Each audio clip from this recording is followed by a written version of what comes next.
ಒಂದು ಕಾಲಕ್ಕೆ ಅಶೋಕನ ಕಾಲಕ್ಕೆ ಇಡೀ ಭಾರತ ಬೌದ್ಧಮಯವಾಗಿತ್ತು. ಇವತ್ತು ಬೌದ್ಧ ವಿಹಾರ ಭಗವಾನ್ ಗೌತಮ ಬುದ್ಧರ ಜ್ಞಾನೋದಯದ ಬೌದ್ಧ ವಿಹಾರ ಬೌದ್ಧರ ಅಲ್ಲದವರು ಇರ್ತಕ್ಕಂಥದ್ದು ಈ ದೇಶದ ದುರಂತ. ಶಾಂತಿ ಪ್ರಿಯರಾಗಿರ್ತಕ್ಕಂಥ ಬೌದ್ಧರನ್ನ ಕೆಣಕಬೇಡಿ, ಶಾಂತಿ ಪ್ರಿಯರಾಗಿರ್ತಕ್ಕಂಥ ಬೌದ್ಧರ ತಾಳ್ಮೆಯನ್ನು ಪರೀಕ್ಷೆ ಮಾಡಬೇಡಿ. ಕೂಡಲೇ ಬಿಹಾರ ಸರ್ಕಾರ, ನಾನು ಒತ್ತಾಯ ಮಾಡ್ತೇನೆ, ಬಿಹಾರ ಸರ್ಕಾರ ಅಲ್ಲಿರ್ತಕ್ಕಂಥ ಬ್ರಾಹ್ಮಣರನ್ನ ತೊಲಗಿಸಿ ಅಲ್ಲಿ ಬೌದ್ಧ ಬತ್ತೇಜಿಗಳಿಗೆ ಮಾತ್ರ ಬುದ್ಧಿಸ್ಟ್ ಟ್ರಸ್ಟ್ ಮಾಡಿ ಬೌದ್ಧ ವಿಹಾರವನ್ನ ಬೌದ್ಧ ಭಿಕ್ಕುಗಳಿಗೆ ಬೌದ್ಧರಿಗೆ ತಲುಪಿಸಬೇಕಂತಕ್ಕಂಥ ಒತ್ತಾಯವನ್ನು ಮಾಡ್ತಾ ಇದ್ದೇವೆ. 1949 ಆಕ್ಟ್ ಅನ್ನ ಅದು ತಿದ್ದುಪಡಿ ರದ್ದು ಮಾಡಬೇಕು. ಯಾಕಂದ್ರೆ ಇಲ್ಲಿರ್ತಕ್ಕಂಥ ಈಗಾಗಲೇ ಎಲ್ಲ ದೇವಸ್ಥಾನಗಳಲ್ಲಿ, ಮಸ್ಜಿದ್ಗಳಲ್ಲಿ, ದರ್ಗಾಗಳಲ್ಲಿ ಸ್ವತಂತ್ರ ಪೂರ್ವದಲ್ಲಾಗಿರ್ತಕ್ಕಂಥ ಕಾನೂನನ್ನ ತಿದ್ದುಪಡಿ ಮಾಡಿ ಆಯಾ ಧರ್ಮಕ್ಕೆ ಅವರವರಿಗೆ ಕೊಟ್ಟಿದ್ದಾರೆ. ಆದ್ರೆ ಬೌದ್ಧಗೆ ಮಾತ್ರ ಬೌದ್ಧರಿಗೆ ಕೊಟ್ಟಿಲ್ಲ. ದೇಶದ ದುರಂತ ಇದೆ. ಅದಕ್ಕೆ ಭಾರತ ಸರ್ಕಾರವನ್ನ ನಾನು ಒತ್ತಾಯ ಮಾಡ್ತೇನೆ, ಈ ಆಂದೋಲನವನ್ನ ಇನ್ನು ಉಗ್ರವಾದ ಹೋರಾಟದಲ್ಲಿ ನಾವು ಪಾಲ್ಗೊಳ್ಳಬೇಕು. ಇಡೀ ದೇಶಾದ್ಯಂತ ಇದು ದೊಡ್ಡ ಹೋರಾಟವನ್ನು ಪ್ರಾರಂಭವಾಗಿದೆ. ದೇಶದಲ್ಲಿ ಶಾಂತಿ ನೆಲೆಸಬೇಕಾದ್ರೆ ಸರ್ಕಾರ ಕೂಡಲೇ ಕ್ರಮವನ್ನು ತಗೊಳ್ಬೇಕು. ಒಂದ್ ವೇಳೆ ಅಶಾಂತಿಗೆ ಭಾರತ ಸರ್ಕಾರ, ಬಿಹಾರ ಸರ್ಕಾರ ಕಾರಣವಾಗುತ್ತಂತಕ್ಕಂಥ ಮಾತನ್ನು ಹೇಳಿ ನಾನು ಮಾತಿಗೆ ವಿರಾಮ ಕೊಡ್ತೇನೆ. ನಮ್ಮ ಬೌದ್ಧಗಯ ನಮ್ಮ ಹಕ್ಕು, ನಮ್ಮ ಬೌದ್ಧಗಯ ಬ್ರಾಹ್ಮಣರ ಅಲ್ಲಿ ಇರ್ತಕ್ಕಂಥದ್ದು ಕಾನೂನು ಬಾಹಿರ. ಬ್ರಾಹ್ಮಣರೇ ಮುಕ್ತವಾಗಿ ಅಲ್ಲಿಂದ ತೊಲಗಿ ಅದು ಮುಕ್ತಗೊಳಿಸಿ ಬೌದ್ಧರಿಗೆ ಕೊಡ್ಬೇಕಂತಕ್ಕಂಥ ಒತ್ತಾಯವನ್ನು ಮಾಡಿ ಭಿಕ್ಷು ಸಂಘಕ್ಕೆ ಪ್ರಣಾಮವನ್ನು ಮಾಡಿ ನಿಮ್ಗೆಲ್ಲರಿಗೆ ಬುದ್ಧ ಧಮ್ಮ ಸಂಘದ ಆಶೀರ್ವಾದದಿಂದ, ಬಾಬಾ ಸಾಹೇಬ್ ಅಂಬೇಡ್ಕರ್ ಆಶೀರ್ವಾದದಿಂದ ಸನ್ಮಂಗಲವಾಗ್ಲತ್ತೆ ಹಾರೈಸಿ ದೇಶದಲ್ಲಿ ಶಾಂತಿಯನ್ನು ನೆಲೆಸಲಿ. ಬೌದ್ಧರ ಶಾಂತಿಯನ್ನ ನೀವು ಪರೀಕ್ಷಿಸಬೇಕಂತಕ್ಕಂಥ ಮಾತಿನಲ್ಲಿ ಮಾತು ವಿರಾಮ ಕೊಡ್ತೇನೆ. ನಮೋ ಬುದ್ಧಾಯ. ಮಹಾ ಟೆಂಪಲ್ ಮಹಾಬೋಧಿ ಮಹಾವೀರದ ಅಲ್ಲಿನ ಕೆಲವು ಬ್ರಾಹ್ಮಣವಾದಿಗಳು ಅಟ್ಯಾಕ್ ಮಾಡ್ಕೊಂಡು ಕೂತದ, ಕಬ್ಜಾ ಮಾಡ್ಕೊಂಡು ಕೂತದ. 1949 BT ಆ್ಯಕ್ಟ್ ಪ್ರಕಾರ ಆ ಆ್ಯಕ್ಟ್ ಏನಪ್ಪ ಅಂದ್ರೆ 4 ಜನ ಬ್ರಾಹ್ಮಣವಾದಿಗಳಿಗೆ ಈ ಹಿಂದೂಗಳಿಗೆ ಮೆಂಬರ್ ಮಾಡೋದದ. ಅದೇ ಆಧಾರವಾಗಿ ಇಟ್ಕೊಂಡು ಇವತ್ತು ಬುದ್ಧ ಗಯಾದ ಮಹಾವಿಹಾರ ತಮ್ಮ ಕಬ್ಜಾದ ಇಟ್ಕೊಂಡು ಅಲ್ಲಿ ಹಿಂದೂಯಿಸಮ್ ಏನು ಆಚರಣೆ ಇರ್ತದ ಅದು ಕರ್ತವ್ಯ ಪಾಲನೆ ಮಾಡ್ತಿದ್ದುದು ಇವತ್ತು ಅತ್ಯಂತ ಆತಂಕಕಾರಿ ವಿಷಯ.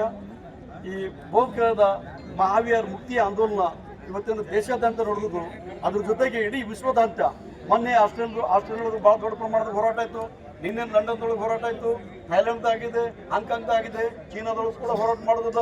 ಇಡೀ ವಿಶ್ವದಾದ್ಯಂತ ಸುಮಾರು 40-50 ಕಂಟ್ರಿ ಒಳಗೆ ಏನಪ್ಪ ಅಂದ್ರೆ ಈ ಭಾರತ ದೇಶದಲ್ಲಿರುವಂಥ ಬುದ್ಧ ವಿಹಾರ ಬೌದ್ಧರಿಗೆ ಒಪ್ಪಿಸ್ಬೇಕಂತ ತಿಳ್ಕೊಂಡು ಏನು ಹೋರಾಟ ನಡೆದದ ಅದು ಭಾರತ ಸರ್ಕಾರ ಬುದ್ಧರಿಗೆ ಒಪ್ಪಿಸ್ಬೇಕಂತೇಳಿ ಎಲ್ಲ ದೇಶಗಳಿಂದ ಸರ್ಕಾರಕ್ಕೆ ಒತ್ತಾಯ ಏನಪ್ಪ ಅಂದ್ರೆ ಮನವಿ ಪತ್ರ ಕೊಡ್ಲಿಕ್ಕತ್ತದ, ಮೆಮೊರಾಂಡಮ್ ಕೊಡ್ಲಿಕ್ಕತ್ತದ ಅಂತೇಳಿ ನಾವು ಕೇಳ್ತಾ ಇರೋದು. ಇವತ್ತು ಬಾಬಾ ಸಾಹೇಬ್ ಅಂಬೇಡ್ಕರ್ ಅನುಯಾಯಿಗಳು, ಬುದ್ಧನ ಅನುಯಾಯಿಗಳು, ಬೌದ್ಧ ಉಪಾಸಕಿಯರು ಸುಮಾರು ಈ ದೇಶದೊಳಗಿದ್ದಂಥ ಅಶೋಕ್ ಸಾಮ್ರಾಜ್ಯ ಕಾಲದ ಸುಮಾರು 84 ಬುದ್ಧ ವಿಹಾರಗಳಿದ್ವಲ್ಲ.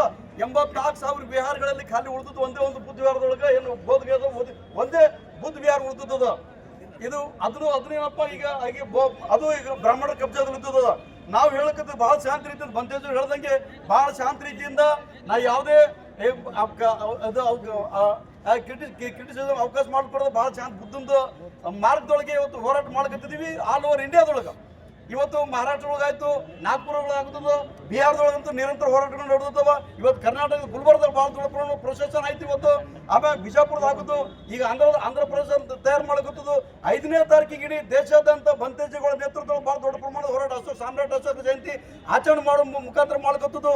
ನಾವು ಹೇಳೋದು ಇಷ್ಟನ್ನೇ, ಇವತ್ತಿನ ಪ್ರೊಸೆಷನ್ ಮುಖಾಂತರ ಸರ್ಕಾರಕ್ಕೆ, ಕೇಂದ್ರ ಸರ್ಕಾರಕ್ಕೆ 84,000 ಬುದ್ಧ ವಿಹಾರಗಳು ನೀವು ಕಬ್ಜಾ ಮಾಡ್ಕೊಂಡು ಹಿಂದೂ ಮಂದಿರ ಮಾಡ್ಕೊಂಡು ಗೊತ್ತಿದ್ರಲ್ಲ, ನಾವು ಅದ್ರ ಬಗ್ಗೆ ಧ್ವನಿ ಎತ್ತಲಿಕತ್ತಿಲ್ಲ.